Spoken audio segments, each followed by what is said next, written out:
খামেনিকে শ্রদ্ধা নিবেদনের সময় যেসব বিদেশিরা এসেছেন তাদের সবাইকে পবিত্র কোরআন থেকে আলাদা আলাদা আয়াত তেলাওয়াত করে শুনিয়েছে ইরান। এর মধ্যে সৌদির প্রতিনিধিদের শোনানো হয়েছে সূরা আল ইমরানের ১৩ নম্বর আয়াত, যেখানে ঐতিহাসিক বদর যুদ্ধের কথা বলা হয়েছে।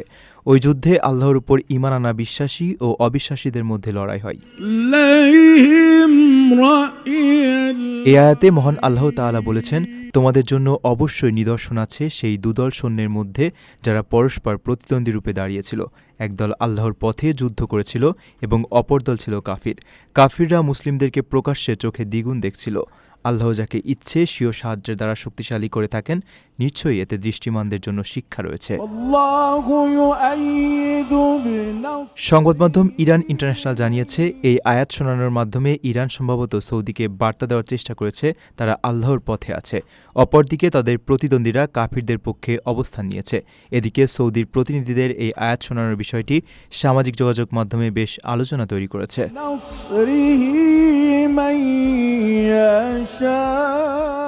আপনার স্বপ্নগুলো আকাশ ছুবে প্রবাসীর হেলিকপ্টারের মাধ্যমে। বিয়ে, জন্মদিন অথবা যে কোনো বিশেষ প্রয়োজনে হেলিকপ্টার ভাড়া করতে যোগাযোগ করুন স্ক্রিনে দেয়া নাম্বারে। প্রবাসীর হেলিকপ্টার, নিরাপদ ও সাশ্রয়ী বাহনের বিশ্বস্ত নাম।